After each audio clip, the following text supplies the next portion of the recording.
इस कार्यक्रम के प्रायोजक हैं Choyang health care India private limited.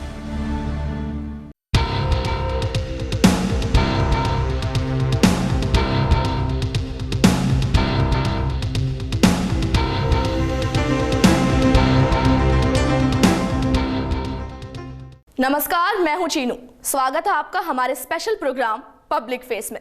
Public face में हम आपको दिखाएंगे आम जनता से जुड़े खास चेहरों की आम सच्चाई। संघर्ष ही इंसान को बड़ा बनाता है। कोई भी इंसान यूं ही खास चेहरा नहीं बन जाता। पब्लिक फेस में हम आपको ऐसे ही चेहरों से रूबरू कराने जा रहे हैं जिनके पीछे की कहानियां शायद ही आपको किसी किताब में पढ़ने को मिले। साथ ही ये भी बताएंगे कि कैसे बनता है एक कॉमन फेस पब्लिक फेस। इस एपिसोड में हम बात करेंगे भारतीय राजनीति को नई दिशा और दशा देने वाले अरविंद केजरीवाल के बारे में। तो आइए डालते हैं एक नजर अरविंद केजरीवाल के प्रारंभिक जीवन पर।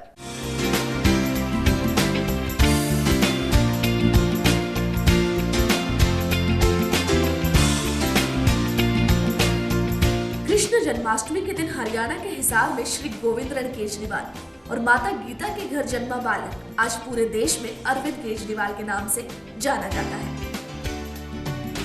हिसार में जन्मे केजरीवाल एक मध्यम वर्गीय परिवार से संबंध रखते हैं। IIT खड़गपुर से मैकेनिकल इंजीनियरिंग में डिग्री लेने वाले केजरीवाल पहले टाटा स्टील और उसके बाद साल 1992 में भारतीय राजस्व सेवा में शामिल हुए।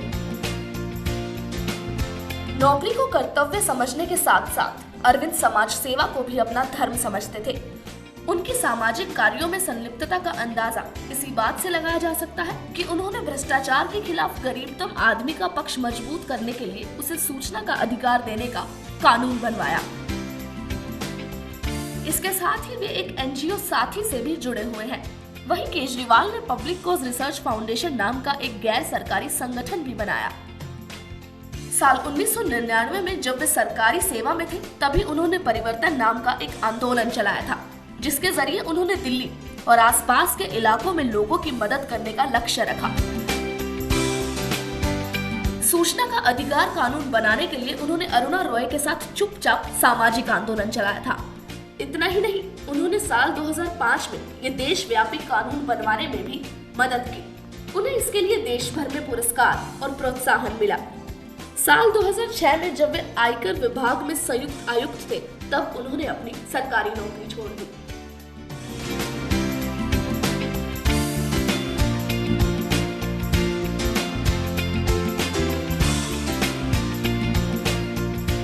तो ये थे उनकी जिंदगी से जुड़े कुछ खास पहलू। अब जिज्ञासा ये पैदा होती है कि आखिर ये चेहरा जनता के बीच इतना कैसे सराहा जाने लगा, वो भी उस समय जब देश का पढ़ा लिखा वर्ग कहीं ना कहीं राजनीति से उबता सा नजर आ रहा था। भारतीय राजनीति को परिवर्तन देने वाले अरविंद की राह कभी भी आसान नहीं रही।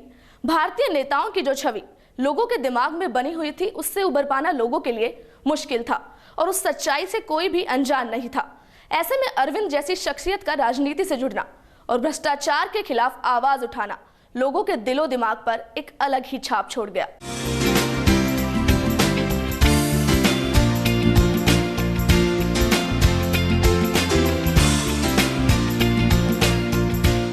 जन लोकपाल बिल के लिए अन्ना हजारे के साथ मिलकर अनशन करने वाले केजरीवाल ने कई धरनों और प्रदर्शनों में हिस्सा लिया।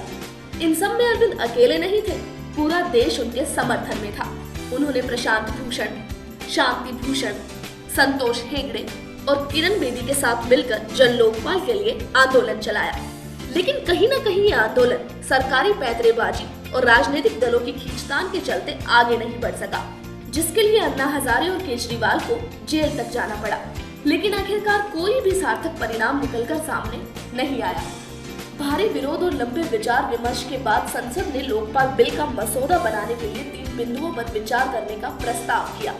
अरविंद केजरीवाल के साथ काम करने वाले हजारे और किरण बेदी ने जन लोकपाल के लिए किसी भी पार्टी से जुड़ने के लिए इनकार कर दिया और दोनों ने खुद को केजरीवाल से अलग कर दिया और इंडिया अगेंस्ट करप्शन आंदोलन से जुड़े कार्यकर्ताओं से कहा कि वे केजरीवाल से दूर रहें। और जिसके बाद शुरुआत हुई केजरीवाल के राजनीतिक सफर की। उन्होंने 2 अक्टूबर 2012 को एक राजनीतिक पार्टी का गठन किया और 24 नवंबर 2012 को इसे नाम दिया आम आदमी पार्टी। 45 वर्षीय नेता ने सामने से मोर्चा संभालकर गैर परंपरागत तरीके से अपनी मुहिम शुरू की। आम आदमी पार्टी साल 2013 में हुए विधानसभा चुनाव में देश की सबसे बड़ी पार्टी के रूप में उभरकर सामने आई, जिससे राजनीतिक गलियारों में हलचल पैदा हो गई। आम आदमी पार्टी ने कांग्रेस के 15 साल के शासन को समाप्त कर दिया। अरविंद केजरीवाल ने आपको सत्ता में लाकर राजनीतिक सोच ही बदल दी। आपके एजेंडे में आम आदमी पार्टी के हितों को केंद्र में रखते हुए केजरीवाल ने 3 बार मुख्यमंत्री रह चुकी शीला दीक्षित को पटकनी दी। निराशाजनक बात ये रही कि बहुमत नहीं मिलने पर आम आदमी पार्टी को कांग्रेस ने समर्थन की पेशकश की और केजरीवाल की आम आदमी पार्टी ने दिल्ली में जनता से राय मांगकर पूछा कि उन्हें सरकार बनानी चाहिए या नहीं। सोशल मीडिया से लेकर गली गली में सड़कों पर जनता से राय ली गई, जिसमें करीब 75% जनता ने कहा कि आम आदमी पार्टी को दिल्ली में सरकार बनानी चाहिए। इस तरह अपने गठन के पहले ही साल में आम आदमी पार्टी ने दिल्ली में सरकार बनाई और अरविंद केजरीवाल बने दिल्ली के 9वें मुख्यमंत्री। मुख्यमंत्री की शपथ के दौरान ही केजरीवाल और उनके मंत्रियों ने वीआईपी सुविधाओं से दूर मेट्रो ट्रेन और बसों से रामलीला मैदान पहुंचकर शपथ ग्रहण की, जो अपने आप में भारतीय राजनीति में एक अनूठी मिसाल थी। कुछ करने के जुनून ने उन्हें बेखौफ तो किया, लेकिन हालात के बंदी बने रहे। पहले धरना और फिर लोकपाल के सवाल पर सीएम की कुर्सी को छोड़ना, यानी जिस तेजी से संघर्ष ने सत्ता दिलाई, उसी तेजी से सत्ता त्याग कर संघर्ष करने वाले हालात पैदा हो गए।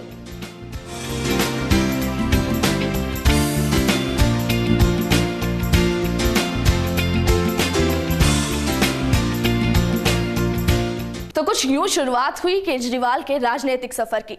दिल्ली और देश के लिए तो आंदोलन से राजनीति और राजनीतिक सत्ता त्यागने तक की पूरी कहानी जनवरी 2011 से 14 फरवरी 2014 तक रही, जिसे सारे देश ने देखा और समझा।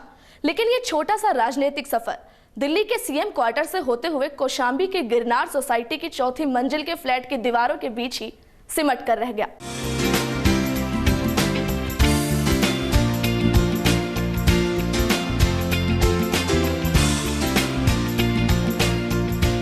ये वो दौर था जब दिल्ली और देश के हर एक शख्स के तानों का दंश पूरे परिवार को झेलना पड़ा।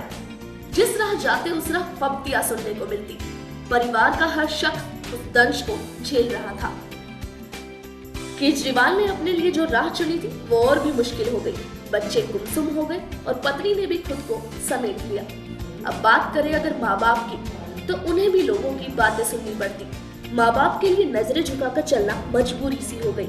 वो देश जहां पर कुर्सी से चिपके रहना ताकतवर होने की निशानी माना जाता है, वहां केजरीवाल ने जनता से जुड़े मुद्दों के लिए सीएम की कुर्सी छोड़ दी, तो शायद वो लोगों की नजर में गुनहगार हो गए, जिसके जवाब में जनता ने उन्हें थप्पड़ तक जड़ दिया। लेकिन वो साहस के रास्ते पर अड़िग रहे। साल भर तक जिस दौर से परिवार गुजरा, वो एहसास भूलने वाला नहीं था। वो राजनीति का सिखाया वो पाठ था जो शायद ही केजरीवाल कभी भुला पाए। बेघरों को घर दिलाने वाली 49 दिनों की सरकार के मुखिया को दिल्ली में कोई किराए पर घर देने को तैयार तक नहीं हुआ। इसके बाद जब लोकसभा चुनाव को लेकर पूरे देश में हाहाकार मची हुई थी, उस समय में भी केजरीवाल ने हार नहीं मानी। चुनाव में निराशा हाथ लगने के बावजूद भी वो दिल्ली में अपना बिगुल फूंकने को तैयार थे। दिल्ली चुनाव की लगातार देरी ने परिवार को खामोशी से जहर पीना सिखाया, लेकिन चुनाव के ऐलान के बाद खुद को साबित करने के संघर्ष में पूरा परिवार जुट गया। विधानसभा की 70 सीटों को भेदती आड़ी तिरछी रेखाएं संघर्ष की मोटी लकीरों में तब्दील हो गई। दिल्ली जीत का सपना जिंदगी जीने का पैमाना बन जाए तो फिर से पूरे परिवार को एक उम्मीद की किरण सी नजर आने लगी। कुछ इस तरह से सबके लिए नजरें उठाकर चलने का सपना बना दिल्ली चुनाव। दिल्ली चुनाव के लिए सक्रिय सिर्फ केजरीवाल नजर आते, लेकिन परिवार खामोश संघर्ष में शामिल था।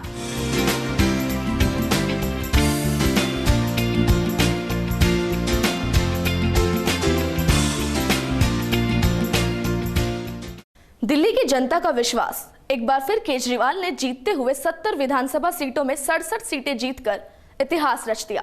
बीजेपी और कांग्रेस जैसी सियासत की धुरंधर पार्टियों को सियासी दंगल में पटखनी देने वाले केजरीवाल एक बार फिर से दिल्ली के सीएम बन गए। यानी सियासी पार्टियों ने जिस चेहरे को भगोड़ा तक करार दे दिया था, उसी इंसान ने उन्हें राजनीति का नया पाठ सिखाया, यानी विकास का पाठ। क्योंकि अब तक भारतीय राजनीति कहीं ना कहीं जाति, मजहब, क्षेत्रवाद और इन्हीं के आसपास घूमती हुई नजर आती थी। उसी राजनीति में अब विकास की बात की जाने लगी।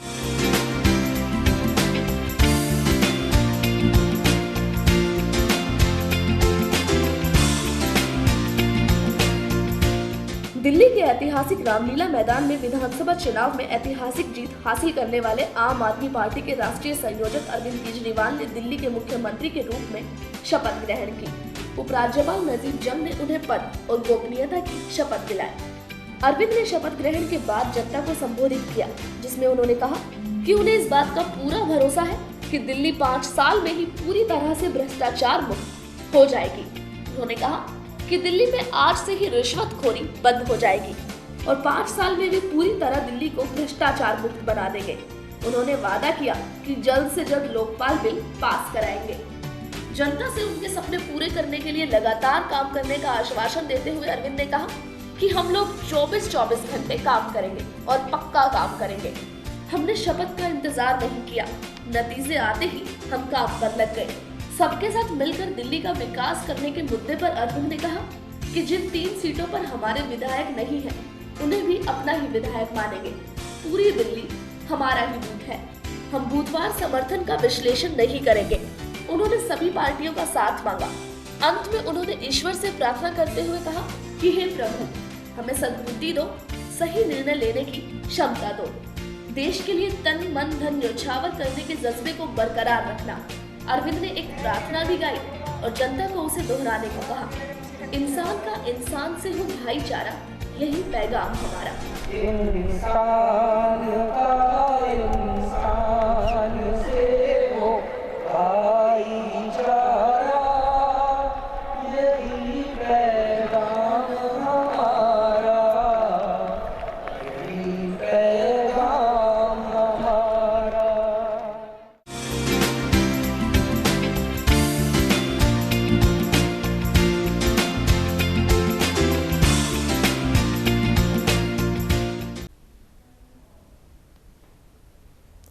एक और महत्वपूर्ण बात, अरविंद ने आईआईटी और आईआरएस जैसे बड़े एग्जाम भी फर्स्ट अटेम्प्ट में ही क्लियर किए।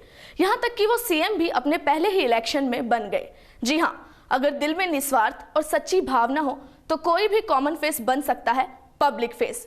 ये था आज का हमारा पब्लिक फेस, जिसमें हमने बात की दिल्ली के सीएम अरविंद केजरीवाल के बारे में।